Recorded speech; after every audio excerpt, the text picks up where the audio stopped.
The visual started here. We're ready? Okay. So thank you for coming. This is our third. It is our third. Yes, our third watch lecture. Just to remind you, this is a lecture series we're having on every first Thursday of every month. These are a set of talks. We bring in notable people in the area of trustworthy computing and cybersecurity. This is a cooperation between SPE, SISE, and OCI in an effort to try to build a broader understanding of the issues that lead towards a cybersecure, trustworthy cyberspace. So today's lecture is Ken Klingenstein. He is the director of the Internet 2 Middleware and Security Initiative. In his Internet 2 Middleware role, he is responsible for fostering the development and dissemination of middleware interoperability and best practices through partnership efforts of leaders among campus IT architects, corporations, and government agencies. Among the notable results of this activity are Shibboleth, SAML, and Federated identity. From 1985 to 1999, he served as the Director of Computing and Network Services at the University of Colorado at Boulder, a beautiful place. His responsibility included overall management for media, networking, and computing at the university. Ken has been a leader in national networking for the past 20 years. He received his Ph.D. in Applied Mathematics from the University of California at Berkeley. Go Cal. Ken.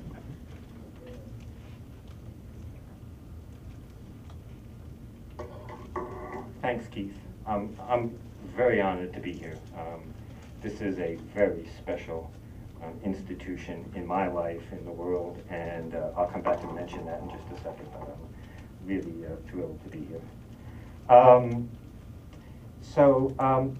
The theme, I guess I don't need to use this. The theme here is going to be, I want to begin with about 20 minutes of context, the emergence of an internet identity and trust layer. And then I want to get to the premise of the talk, which is that this layer offers much in leverage to help the solutions to other problems in internet security. So it's not just an end in itself, it is a real layer that new solutions to other chronic issues in security,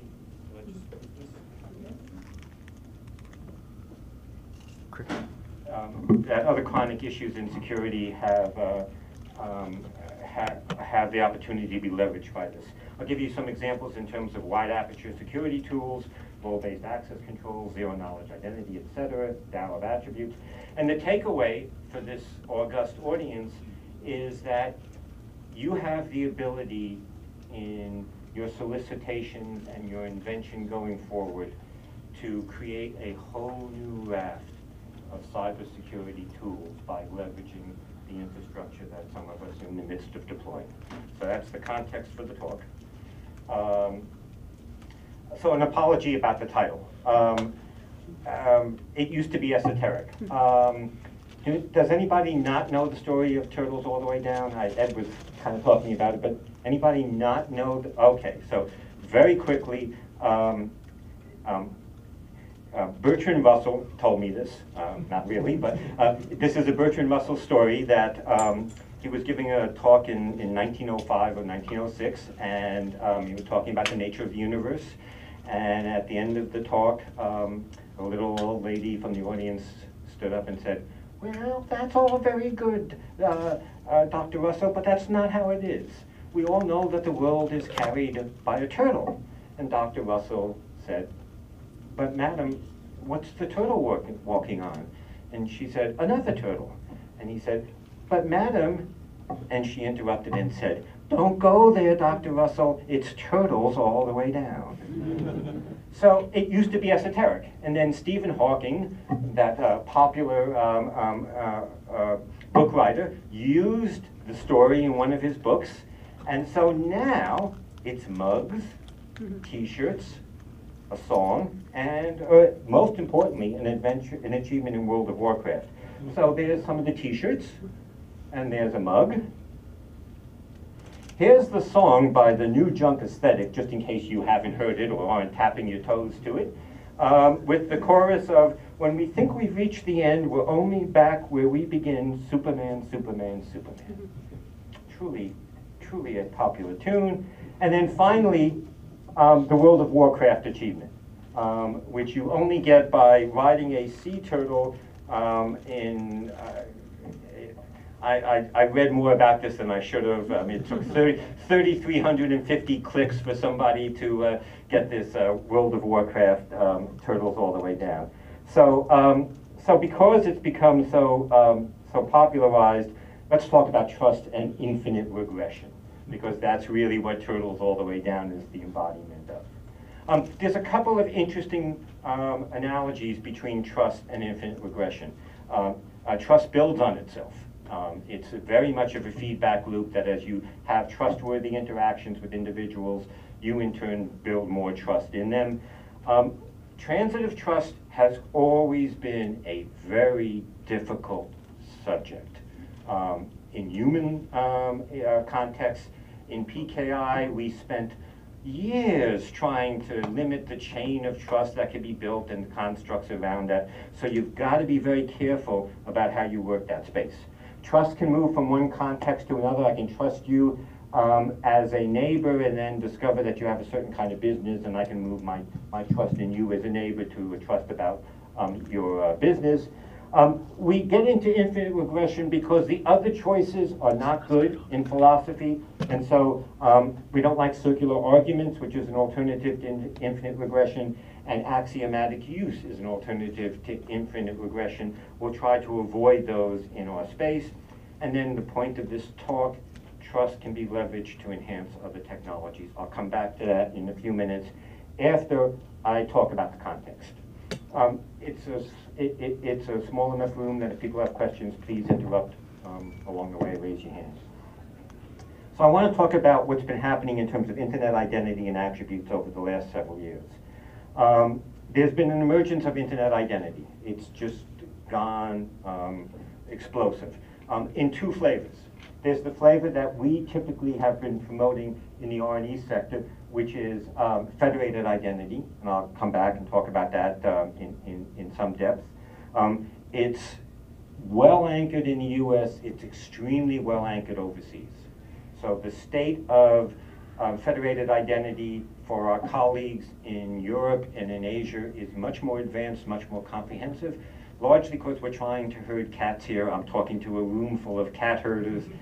You know how hard that is, but one of the sea changes that's happening, and I'll mention this just a little bit, is that we're starting to see federated identity become a normalizer of behavior among institutions.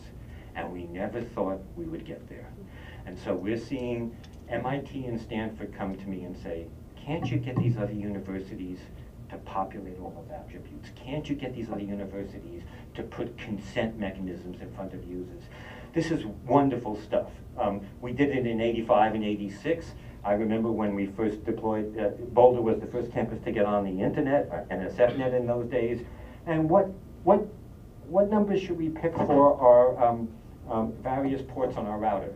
Well, our external port, let's name it .19. What's wrong with .19? Well, normalization set in, .0 for going out, .1 for this interface, .2. So that same normalizing behavior is starting to evince itself in federation.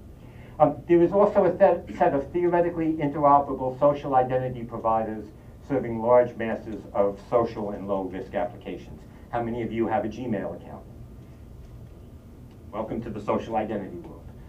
I will try to distinguish social identity from social networking. Social identity is valuable. Social networking, get a life. But that's my personal geezer opinion here, you know, about this. The federated use varies a lot by country. In some countries, it's 100%. Denmark is a notable example. Everybody in Denmark has a federated identity. People got it from their universities to some degree, and then the Danish government said, good thing, put out a tender to give federated identity to every citizen. That tender was won by a small company that got purchased by banks the next day. And so the banks are the identity providers for citizens in Denmark. You cannot get welfare in Denmark unless you have an identity, because it's all electronic transactions. So you could be homeless, you could be without shelter, but you happen to have a federated identity. You can see that pattern in some other countries as well, and then it tails off in some other places. In the US, the R&E sector is vibrant. I'll get back to that in a second. And there is extensive federal and state government use. And now we're finally starting to see the verticals begin to form federations as well, multilateral federations in particular. So you see it in real estate, you see it in the medical industries, we see it in the securities industries, a few other places as well. It's ironic that I often cite places like real estate and securities where you wouldn't want to emulate them today, but that's a separate issue. Social identity, a large-scale phenomenon beginning around 2007. There's a number of major players currently sharing a set of non-interoperable deployments of weak protocols. By weak, I mean cryptographically weak, privacy-preserving weak, but ka-ching rich, in that the opportunity to put advertising around these exist. So there's two or three clusters of players here.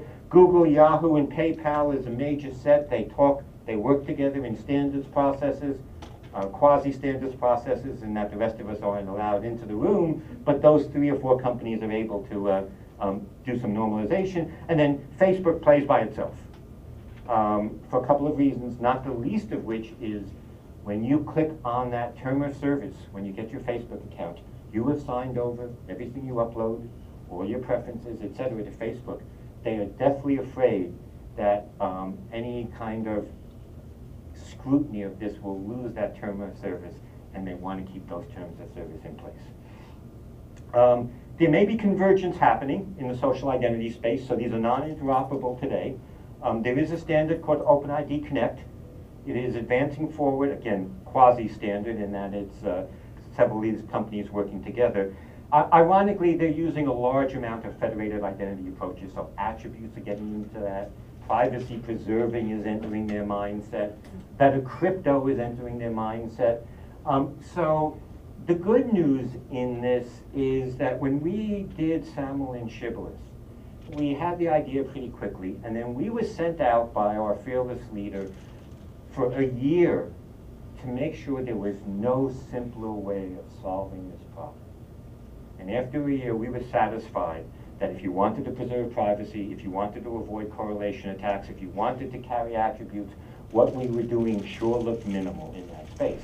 What we're seeing now is these companies with the same elevated goals, finally, of privacy preserving, et cetera, are coming back and saying, well, it looks a lot like SAML, doesn't it? So it's a reassurance that what we did 10 years ago, 12 years ago, is truly a minimal set of complexities necessary to put this in place.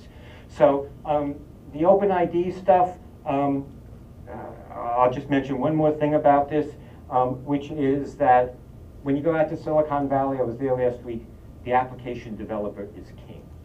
It's all about the coolest new application. Application developers do not want to deal with systems people. They don't like rules. They don't like dealing with those people who worry about security. And so they've liked OpenID because, boy, I didn't have to deal with the systems people. I didn't have to go down to the Java stuff. I could just sit here in application space and do identity. And now we're starting to show them some of this complexity in the OpenID Connect space. We'll see if they buy into it or not. It is a broken marketplace. Whether it will heal or not is a big question. That's not to say, though, that we don't want to embrace social identities. We need to. Not everybody has a federated identity, and everybody has a Gmail account. So cool things are happening like social to SAML gateways, where I can go out and authenticate using my social identity, and a SAML assertion comes out the back end to a relying party that said, this user authenticated at Twitter. You can decide how much trust you want to put into that authentication. But we are starting to stitch together these worlds, which is good because we need a comprehensive environment. R&E SAML federations, this is an old chart. It's expanding rapidly. There is now a federation in Saudi Arabia, which is a shocker to us because when we first started this stuff, we exchanged email one night where Bob Morgan, my fearless leader, and I both came up with the name Shibboleth. And we said, well, you know, if this stuff is successful, we can't use that name because it won't play everywhere. And it's not going to be successful. So we went ahead and said, good Lord, it's successful. They're using Shibboleth somewhere in the Middle East. I don't know what they call the software. Very comprehensive. Eastern Europe is now well covered. China has a very growing federation. What privacy means in China isn't clear to me, what privacy preserving is, but the tools are available to them. Yes? Sorry, what's Shibboleth? Shibboleth is our open source version. What does it mean? God, I should have pulled up that website. So Shibboleth is an Old Testament phrase. It was used to separate the Ephraimites from the Galatites at a border crossing, because the Galatites could not say the SH sound. So they would say Shibboleth, at which point we thought they were stopped from going across the border. Actually, they were killed. So if you want to follow this, some people know this, there's something called the bricktestament.org. It is the entire Old Testament done in Lego blocks. If you go to, I don't remember which part of the Old Testament it is, and you'll see little Lego blocks with blood scattered all over their stuff from the Galatites who couldn't get through there. So yeah, it's a great website. Probably the first time that was ever mentioned in this room, I would guess. So In Common is the federation that we're building here in the US. It's got over 250 universities, 400 total participants. The growth continues rapid. It's roughly exponential. I got to ride the exponential curve once before in '85. It's a thrill. 10 million users. None of those people know they're using it, but that's changing shortly. Traditional uses, outsourced services, government applications, access to software. Over 50% of the educational software that Microsoft provides to students is downloaded using Shibboleth via DreamSpark. So lots of industrial use of that. New uses bloom, access to wikis, I'll show you that in a second, shared services. Command line, finally. Calendaring, if you do Doodle, you should know about Foodle. If you know about Foodle, which is Federated Doodle, then in fact you should know about, and so it goes. I'll come back to UHC in a second, and then finally we're getting back into the certificate business. This time for sure, as Rocky and Bullwinkle would say. Some of us are old PKI warriors, but we're never going to do PKI the way it was done originally, because it was a broken paradigm in that I would lead with a certificate that had my identity in it, so privacy was gone the moment I authenticated. What's happening now, and it's happening in DHS and lots of other places, is I'm using PIV4, PIV2 cards, high assurance certificates, but I'm using that for a local authentication.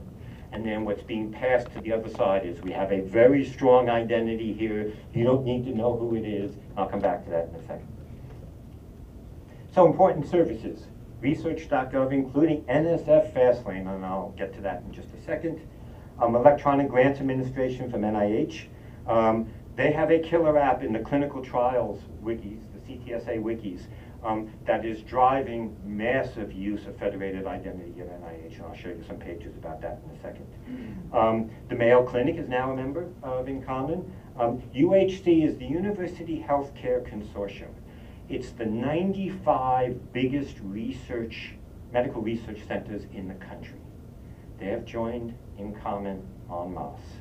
It's a very interesting phenomenon, not just because they're big dogs, but because they in turn have tentacles reaching out to community clinics and other kinds of resources within the healthcare sector. And so we're about to, once you start to tug on the medical research center, all of these other medical facilities will start to come in. And I'm not sure we really want that in common, but we do want to promote federated identity, and so we're letting them in. IEEE, the National Student Clearinghouse. A very interesting phenomenon that's emerging is the College Board wants to be an identity provider for large numbers of students who don't happen to have federated identities. College Board does lousy identification at first. They'll send you another username and password. But then they have this business process when you show up to take the College Boards that checks 2 forms of photo ID and all kinds of other things. And so that lousy identity suddenly becomes a higher assurance identity. What can we do with that? Well, that's really interesting to some parts of the federal government going forward. Some other possibilities within that. I want to give credit to NSF. Yeah. So I just want to add the Genie testbed. I think 3 weeks ago. Yes. Started using it. Someone. Yep. Yep. No Genie. Yeah, and that's you know, we've worked closely with them. They've drunk large amounts of Kool-Aid. So in fact, some additional things will be coming down that will be very cool in terms of attributes and group memberships from Genie. They're getting it. So NSF funding was critical to this, and I just want to thank this building. It led to SAML and Shibboleth. It led to development of access control and attribute ecosystems. It's leading to internationalization, commercialization, and infrastructure. This is a lot like the TCP/IP layer, and somehow this organization deserves a lot of credit that it's not getting for having shaped a commercial marketplace and international marketplace. There's a story here to deliver. I should also mention that in 1964, I went to an NSF Science Honors program at Rutgers University. So I am dyed in this wool, folks. And those were formative days for me. So I don't think you can afford these kinds of Science Honors programs anymore. But my God, for an 18-year-old kid, it was transformative as I learned how to program in PL1. Ooh, okay. NSF as a deployer. So NSF joined in common in 2009. Research.gov is now accessible. And the intent is to have NSF become an IDP as well, so that you can use your login at NSF to get to your partners around the world, to get to some projects that you might be supervising. You deserve to be first-class citizens in this space and have your identities, which are actually stronger identities because of your identity proofing mechanisms, be usable in the external world. That's coming down the road. That will be a small bit of payback for the supporting this development. And then OCI supports things like CI login, etc. Just want to cover a couple of other identity in service to the federal government. Other folks are here from other agencies. So we talked about some of the scientific resources. Over there in the Department of Energy, they are building a federation among their labs. That federation rides on top of In Common, so it includes the In Common levels of assurance and the attributes we use and the contracts, but then they add additional attributes that are organized around energy specific topics. And then major virtual organizations such as LIGO and iPlant are leveraging the infrastructure to great effect. It's really cheap thrills. I'll come back to that in a second, but NSTIC, the National Strategy for Trusted Identities in Cyberspace. It's a major White House initiative. When President Obama came in, within 30 days of him taking office, he ordered a comprehensive cybersecurity review. That cybersecurity review identified identity as one of the major areas. And so the government wants to get citizens to be able to use identities for government services, but they also want to anchor a commercial marketplace. So they're dancing with the big dogs of Google and Yahoo, and Facebook doesn't dance, it turns out, to anybody. But they're working with the commercial marketplace. Boy, I sure hope it works. On the other hand, it's not clear it will. Some of the, again, some of these big companies don't see the value of it. Limited revenue stream. Until NSF puts advertising on its website, you will not be the cash cow that Google wants in this space. And the other thing that matters is whether or not there will be a charge per transaction. So 5 years ago in the PKI space, we danced with the banks because they have good mechanisms for identity proofing and they have good audit processes. And we ran some tests with the federal government where you could use your bank account to be able to look at your social security information. And at the end of that 6-month test, which worked really well, the bank said, so what are you going to pay us per transaction? End of story. For those of us who are veterans, this was a lot like, are we going to bill per packet in 1985?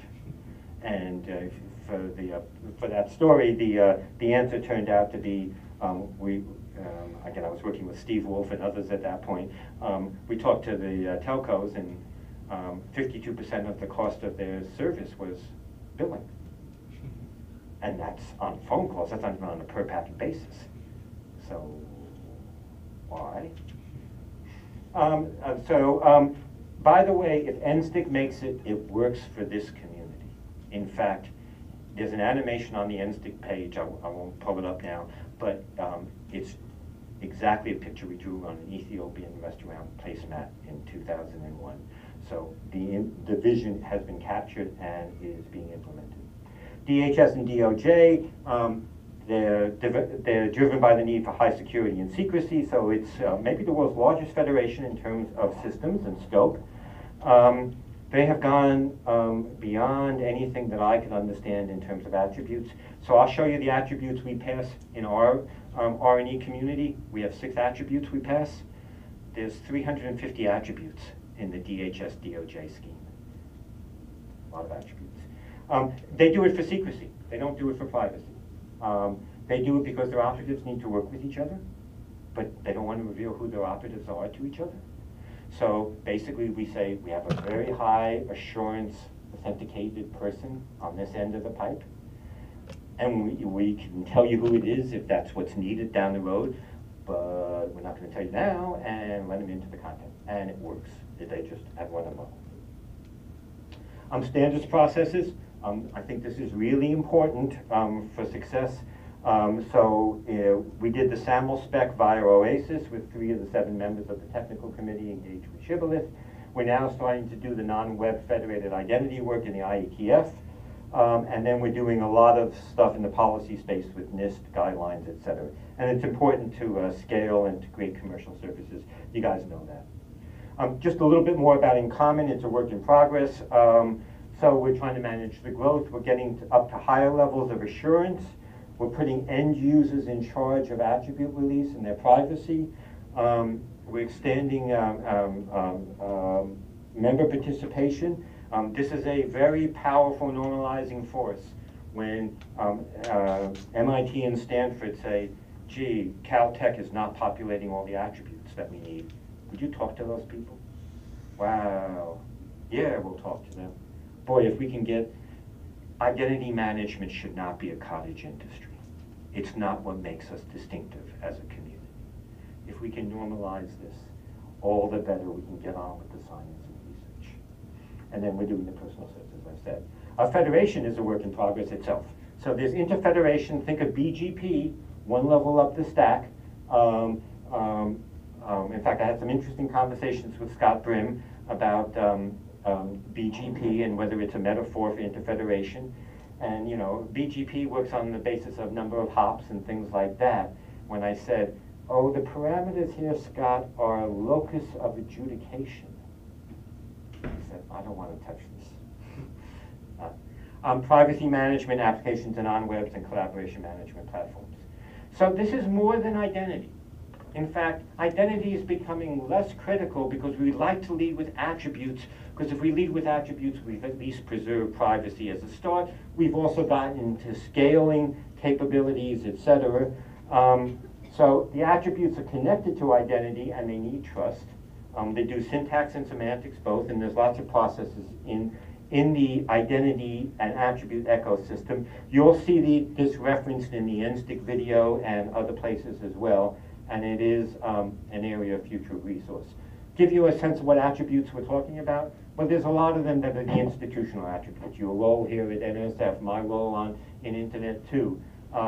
It means that I've authenticated against that organization. There's organizational roles. One of the other things we do, however, is on my campus, we capture citizenship of foreign students. It's required by SEVIS legislation. We're not definitive on that, except we're given guidelines about how we capture that stuff. So, is citizenship a useful attribute? Let's look at Kraken, which is this supercomputer at the University, I think it's Tennessee. It requires citizenship. It uses a self-asserted value for citizenship. I think I'll be Latvian today. Wouldn't it be nice if we had authoritative sources for that information? There's the governmental attributes. If we want to enable, and in fact, I was just talking to Hal Warren about, wouldn't it be nice if congressmen know that the warm notes that they're getting from their constituency are really coming from their constituency? Wouldn't it be nice to keep your anonymity, but have something that says, yes, you're in this particular precinct? There's the temporal attributes, geolocation. Who owns those? Who owns your cell phone's location? Well, it looks like Android thinks they own it. Looks like the telco that's providing the Android service thinks that they own it. Everybody's clear that you don't own that information, however. That's not the way it should be going forward. There's the community and collaboration asserted attributes. We're working a lot with virtual organizations. I'll come back to that in a second. And then the informal stuff for friends of friends and reputation systems. And finally, there's the self-asserted attributes. And typically people think of these as junk. Oh, these are my sports or my hobbies. On the other hand, one of the biggest attributes in use in Europe is preferred language. There are countries like Switzerland where choice of languages is rich. Wouldn't it be nice? And you know how that's solved. Typically, they throw up a splash page with enter in 5 different languages, and whichever one you click on, they deduce that that's your preferred language. Well, wouldn't it be nice if we could do some other ways of doing that? Same with accessibility.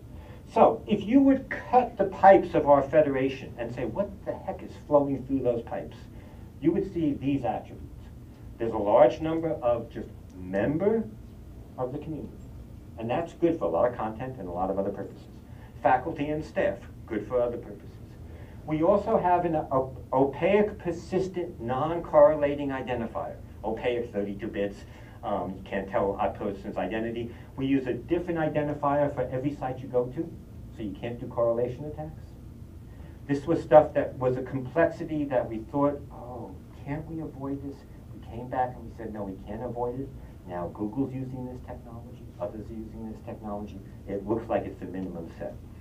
There's a persistent and human usable identifier, like KJK at internet2.edu. A name, wouldn't it be nice if when I hit that wiki, it doesn't say, hello, 3265.6, but it says, hi, Ken. Wouldn't it be nice if we had it displayed? Email addresses, and then an open-ended set of entitlements. These are the payloads that we pass in our attribute ecosystem. So where we may be headed in R&E is towards an international pairing of SAML R&E federations with common attributes and LOA. So edu-person, some of those attributes you just saw are adopted globally. And then some careful integration of other identity approaches. And then on top of that, I want to start to talk about the collaboration VO identity management overlay, because your business here is to support science and research, and we now have some tools that we think are going to enable that in dramatic fashion. So I went, well, let me hold off for a second. So collaboration management platforms. This is the work that's been most recently supported by NSF that we're doing. And it's a collaboration identity management system. And a lot of it goes back to a scarring workshop that I did, that I participated in, and some of you did. Bevo, remember Bevo? Building effective virtual organizations. So I hope the funder wasn't in this room, because I'm not about to say nice things. But it went into the weeds really quickly. The first speaker got up there, I think he was talking about NSTIC, which wasn't really a great success at that point. And he's going, so he's talking about some of the things they learned about virtual organizations. And at the end he said, but we learned one thing for sure. Whatever you do, stick your collaboration inside Sakai. So the second speaker came up, jettisoned their entire talk and said, I gotta take issue with that Sakai, it's really Moodle. And we disintegrated into a day and a half of arguing, what application did you want to be locked into? Why would you want to be locked into any application? Why wouldn't you want your identity and access control to be independent and feed domesticated applications with information about identity and access control? And so out of that traumatic experience came the idea of building collaboration identity management platforms, and we're rolling it out. And we can just tell you that the scientists in LIGO and iPlant, the humanists in Bamboo, the women in the Earth Sciences Women's Network all say, this is really good. It's increasing our productivity. We can bring a new application in and make it subservient to our groups, make it subservient to our identities. What applications can we do? Well, we can do wikis, lists, calendaring, net meeting. I'll show you a whole raft of them. And we can do the domain apps as well. And in particular, we can span command line and web. And one of the things that I just saw in some report that NSF issued was the challenges of getting access control to work on both command line and web. It's not a challenge. So what can we do? We can create and delete archive users, accounts, keys, group management, blah, blah, blah. And we've done this by basically cobbling together a whole lot of our existing tools, but rebuilding them for VOs versus for enterprises. We won't go into all of that. So, if this is so big, why can't I see it? Well, first of all, like turtles, it's in an infrastructure, it's not supposed to be visible, but the visibility is growing. And so here's the research.gov website as of last week. Notice that I can authenticate as a visitor, user, staff, or from in common. Thank you, NSF. There's now 11 universities that are enabled. There's another 30 in the queue. My guess is by the middle of next year, we'll have 150 universities using local credentials to be able to get to Fastlane. That's good because I don't remember my Fastlane password. This is the PubMed page. After you get to PubMed, you click on sign in and you get to this site, and you can see that I can sign in via Google NIH login or a pull-down list that looks a lot like the in-common membership. It is the in-common membership. So if I click on that pull-down list, I get this list of well, actually, that's 1/4 of the universities that can access NIH facilities using their local logins. So that goes on for 4 pages. Lest you think this is all good, here's hell. So this is the Terrainer.org website. I know that some of you have worked with Terrainer in the past. They're trying to service an international community. So, my God, select your identity provider. There's, what, 35 languages up there, including RJ, SAML, and Gaila. They're languages I don't know. This is not where we want to be down the road, but you can see a hint of a better world in that this is a sticky experience. Notice this line that says you were previously chosen to authenticate at Internet 2, log in at Internet 2. So rather than scrolling down 875 sites in 1-point font to find Internet 2, I get a sticky experience up at the top. So we're working on the human factors piece of this. Though those of you in human factors land, we need help because we're geeks. This is another thing that you'll start to see if you haven't already, which is the privacy managers. This is the new early version done by the Swiss for what attributes are being released about you. And so your surname is being released, your given name, a couple of other things, some entitlements. The fateful "don't show me this page again" box.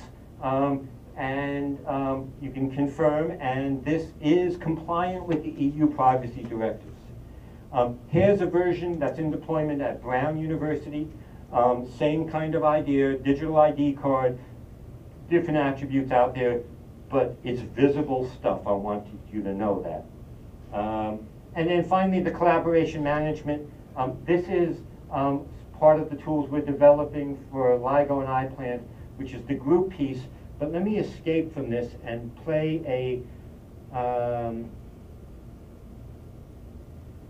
a video from the Dutch that really explains well what collaboration management is. Imagine you're a researcher or a lecturer and you're participating in a project with colleagues in various organizations. To collaborate efficiently, you'll almost certainly use the internet. There are many collaboration tools available on the web. For example, tools for document sharing, planning meetings, having chat sessions or video conferences. Besides these, researchers also need tools to exchange references and research data. And lecturers like to have access to learning management systems. You have your own favorite online applications just as your colleagues have theirs. Therefore, online collaboration may pose a problem. Each application needs a specific user account. And for each application, you will always have to set up permissions for those team members that are allowed to access the content. Furthermore, these separate applications cannot be linked to each other, so exchanging content will be practically impossible. That's why SurfNet joined forces with a wide range of partners to develop a new collaboration infrastructure that allows online collaboration in a smart, safe, and easy way. You can log on to each application with your own familiar user account, the account of your own organization. The configuration of your team needs to be set up only once, and you can reuse it for other applications. By using open standards, the infrastructure links the various applications. As such, files and content can be exchanged between systems. This means that you are free to choose those online tools that best suit your needs, without restricting yourself to the product of one provider. This way, new collaboration possibilities are created, and online collaboration becomes even easier and more efficient. SurfNet. We make innovation work. Not a Dutch accent. But it is, in fact, see, where do I get the slideshow? View. Oh, that's a, hang on, full motion JPEG. Boy, my light flashing in front of us. Okay.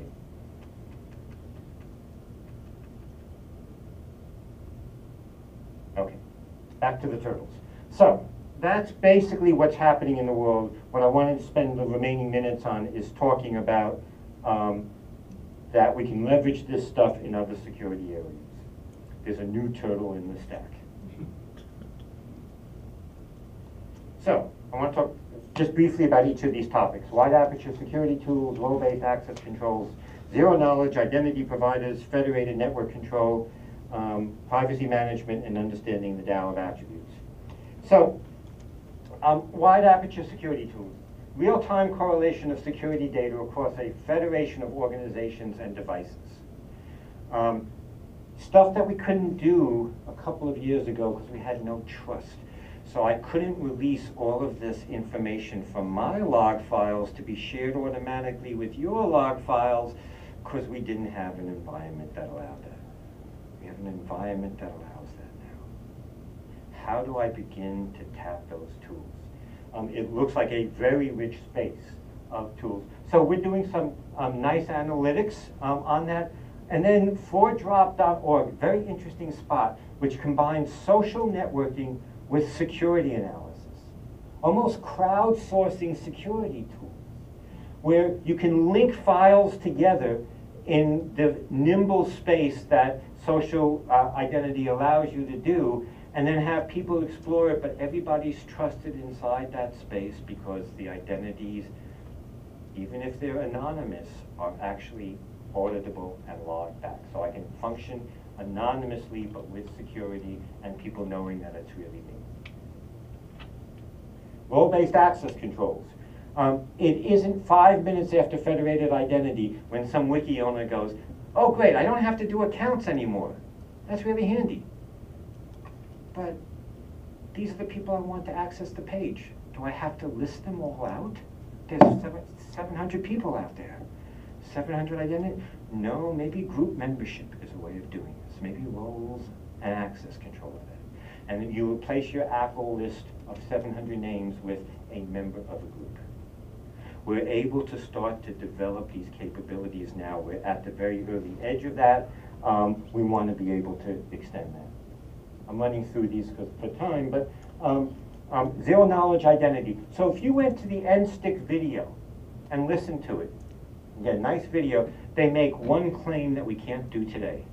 They make the claim that the identity provider doesn't know what you're doing, does not know where it's releasing attributes to, or what attributes it's releasing.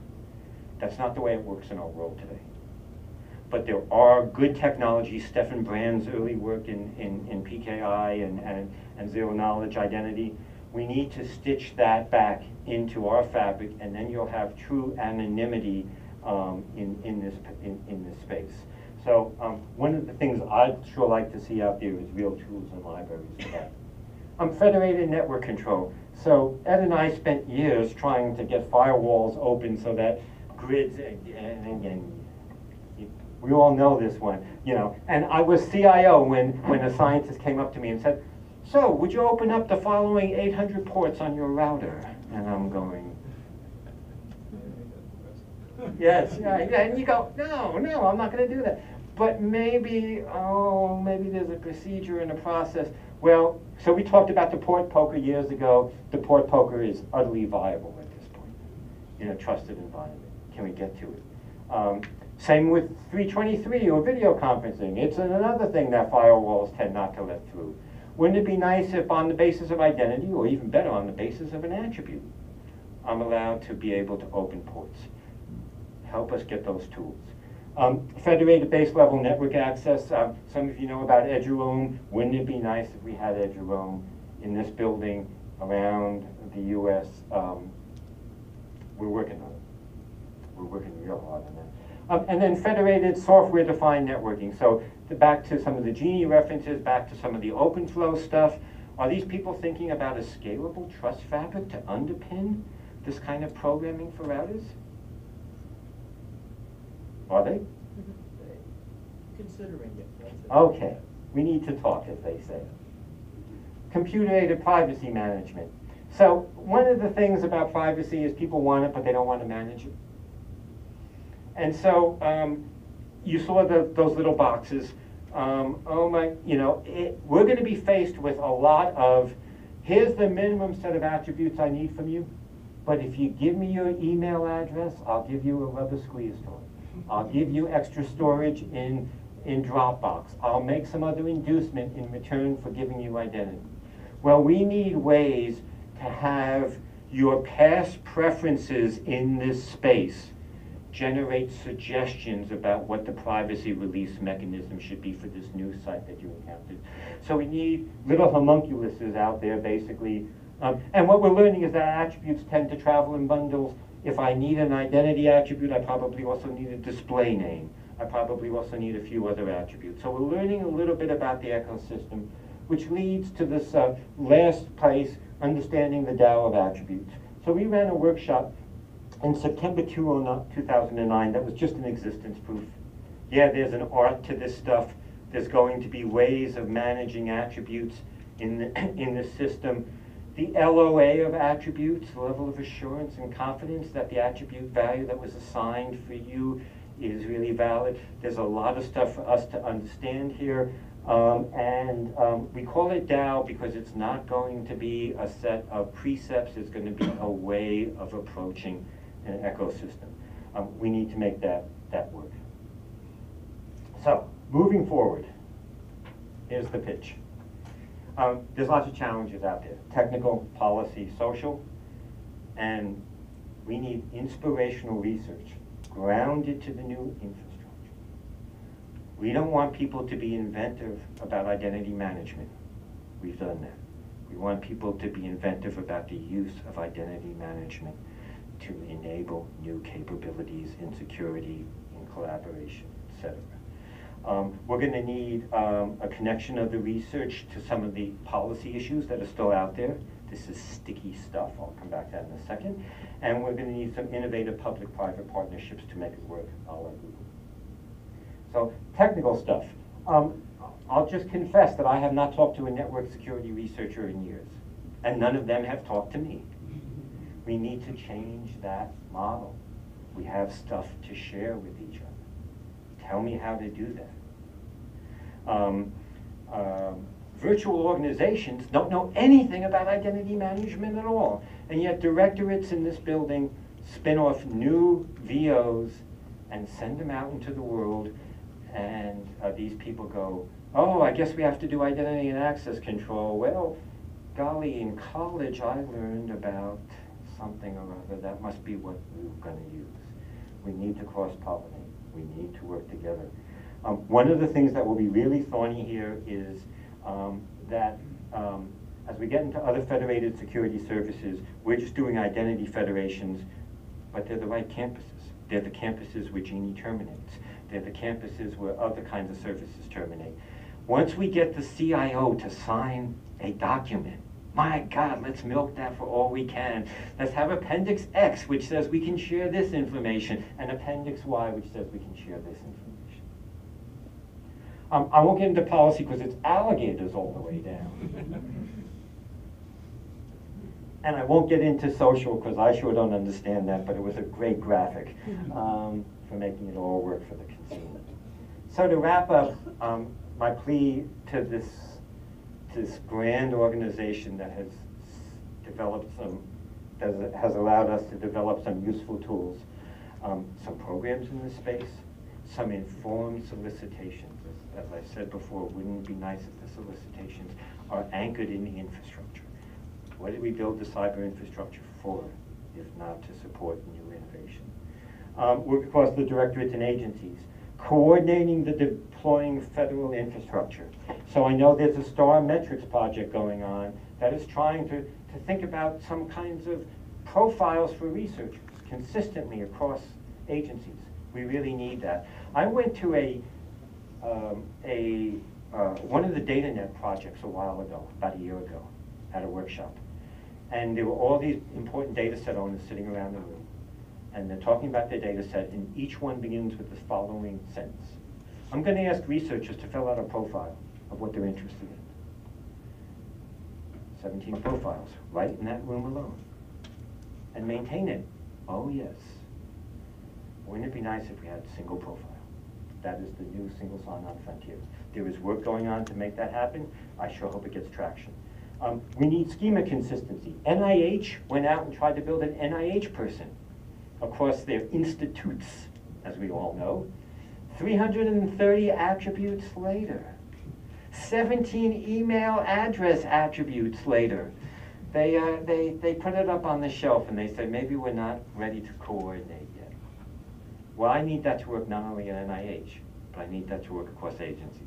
Because if I'm going to ask the federated partners, the campuses, to provide this information, they don't want to keep 17 email addresses just for NIH and then ask NSF, so what attributes would you like me to capture? So we need that coordination. We need risk assessment strategies for science. People are not doing good risk assessments on their instruments, on their applications to know exactly what level of assurance you might need. And then lastly, how do we support science projects that need to be plumbed? And I've had this conversation in the past about, do you guys give money out to projects that say, oh, we're not doing identity management right, we want to do it better, we want to make it secure and privacy. This won't advance the science per se, it's not an instrument, but it will enable us to advance the science going forward. So, wrap up. The Internet Identity Turtle is new and distinctive. Where's Waldo? It rebuilds some trust that the Internet lost. This is the oldest picture I could find of turtles all the way down. Beautiful.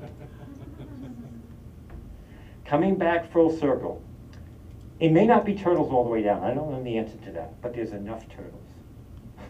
That's the punchline. There's enough turtles, and one of them is a federated turtle. It's got a big back. What can we put on it? What can we leverage? From where I sit, it's turtles all the way back up. I sure hope we can tap that. Thank you.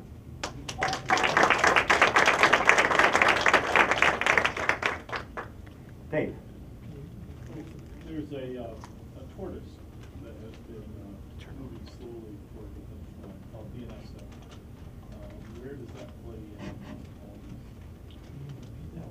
Excuse me. So the question was, where does the tortoise of DNSSEC, and there's one other tortoise story I'll mention after that. So it's very interesting in that I think DNSSEC is kind of independent of this, but once it's in place, boy, can we start to use DNS in ways that we haven't done before. You saw the DKIM work where we were able to sign and secure email messages coming from ListProcs, etc. So I would say DNSSEC is not a federated technology per se, but once it's in place, we can begin to use DNS in a much more secure fashion to leverage federated approaches. So I would recommend taking a look to see how far along it is, because it's well past the starting block. Oh, It's a absolutely. long way from the finish line, but well past the starting block. The other question I have is, what is the cost of using this technology? These providers, where do they get their income, and how do those costs get passed to the users? So I'll give you Incommon as an example. We charge about $3,500 a year per enterprise. If you take Penn State's doing 80,000 transactions a day that are signed by the Incommon metadata. If you amortize the cost of $3,500 over 80,000 transactions times 365, this stuff is not costly. In fact, we've had a number of campuses come to us and say, if we charged more for Incommon, could we get more campuses to fully implement Incommon? Would you have more staff to do this? So the cost is not being passed back on to the end user. The cost is low. I work for a networking organization that knows about real costs, that knows about leasing fiber, that knows about router upgrades. They constantly look at Incommon and they go, wow, that's making some money. What does it cost? Well, it doesn't cost anything. You have to provide metadata to the Federation and that's it. So the Federation operations is very low cost. We're seeing that ubiquitously, even at Google. If you take Gmail as an example, 90% of the cost of Gmail to Google is not hardware, not software, not servers, not network, it's password reset. When there's a privacy spill and Citibank spills all those passwords on the floor, it's the same passwords that people used at Google, so Google does a password reset for all of those things. That's where they hit the cost. So it's generally seen as a cost-saving mechanism. So the return of investment, Penn State did a study early on this, and actually the Swedes did an excellent return on investment study here. And the return on investment is typically between 6 to 9 months in terms of saved costs at the help desk, if nothing else. Quick question. Oh, is my turn? You talked about a lot of systems which typically do not require billing, SurfNet, Terina, all these users to talk about. How is that integrated third A, billing systems? Like, if you have a really complex identity management, then it's very hard to bill for that in a unified way. Did you work on that, or how is that going to move commercially? Well, it works well in system which truly federate. Well, so I was out at Box.net last week, which services enterprises with Dropbox type services. And they said, so our business is enterprise. And I said, I'd like to change that so your business is federated enterprises. And they go, we know that. We're just waiting to see that as a driver. The complexity of your identity management system is independent of what software and transport you use for shipping your identity assertions elsewhere. And so you may have it's a lot like campus networks. When I was selling the internet in '85, I didn't sell the internet. I sold my campus. I'm building a campus network so those 3270s, we all remember 3270s, could get down to the CDC that I was running off campus. And I said under my breath, but you're really buying into the internet, but you don't know that. My guess is now that 90% of the traffic on a campus network leaves the network.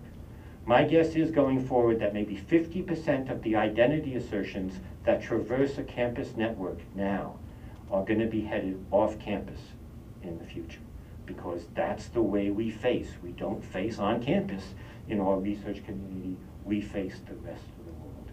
So So you may spend a lot of money on business processes to create good attributes for your identity system, to tie your student system and your payroll system into your directories and infrastructure. Oracle will charge you a whole lot of money for that.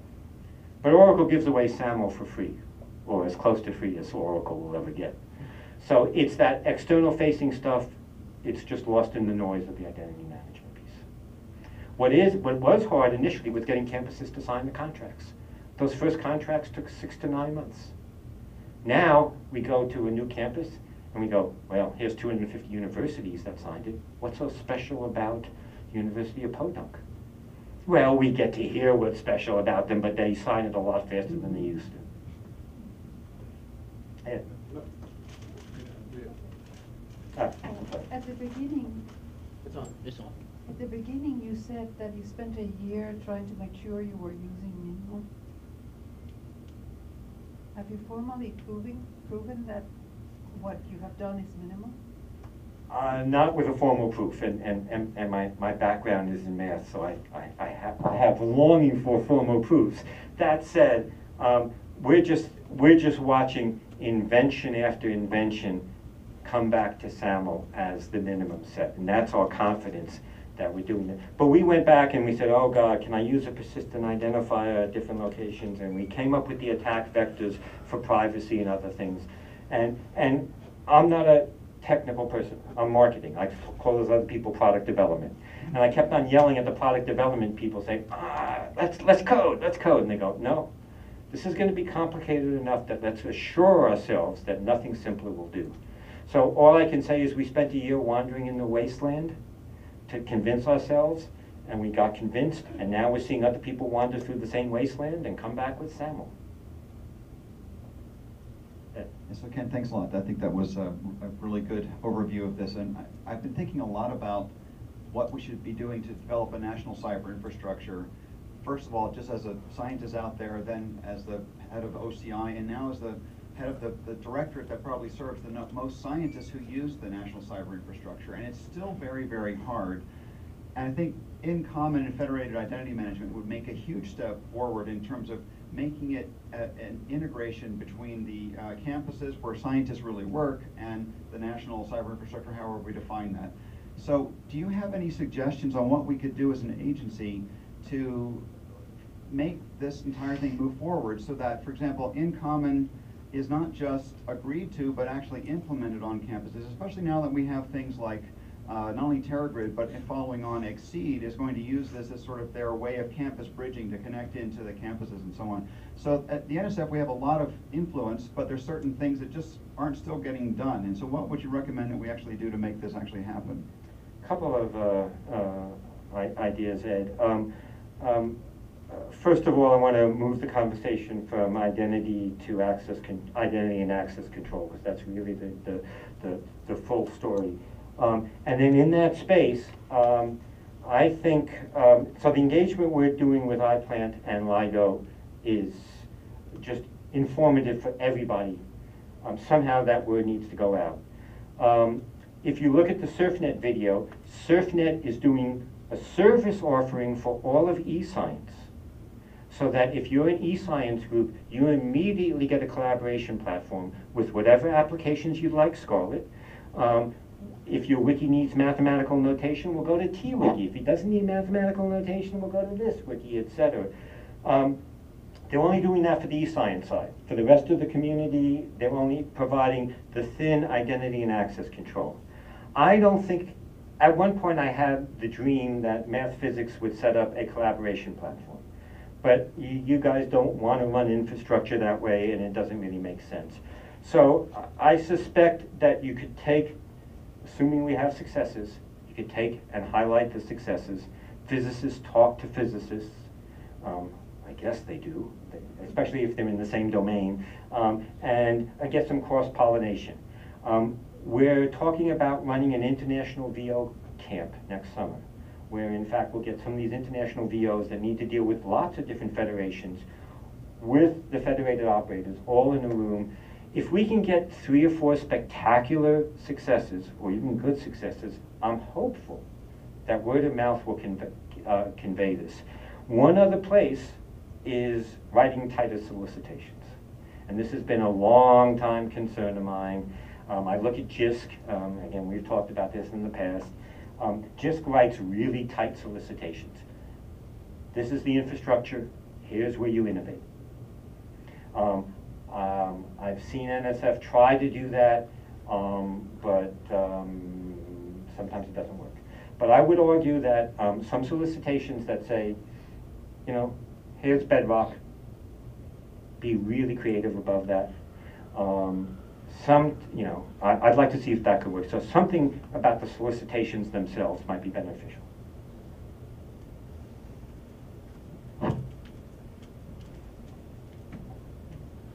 I work in elections and voting, and one of the really key important things there is that any Tom, Dick, Harry, Jane, etc. is able to understand, if they want to, what actually goes on. I'm wondering whether that applies in this case as well. Is it important that the user of a federated identity system is able to understand that, in fact, all of their identity information isn't going with them when they go to a different site? I'm not disputing technically whether it is or isn't. I'm asking from a social policy perspective. Do we care whether they understand? And related to that, do users read any of the release dialogues that you say, where you show, we're going to pass this attribute along, but not that attribute? The results of people installing apps are that nobody reads those. Says we're going to share everything about you. So there is a wonderful document that we've been working on called Putting the Informed into Informed Consent. And it's patterned after some work that the UK Consumer and Privacy Office did. Gorgeous stuff. Our one-point click-throughs suck, right? And they're in legalese. There are good, solid templates from an English-speaking country about how you can write informative click-throughs and give people the opportunity to consent or not consent. We don't have enough deployment here to know what the track record's going to be, but we do have deployment histories in several European countries, and people do know what's happening. Whether our mileage may vary, it might. Last thing is, I count on Facebook to continue to give us teachable moments. And as they give us teachable moments, we need to be out there going, it doesn't have to be this way. Okay, that was the last question. Why don't we wrap up? Thanks very much.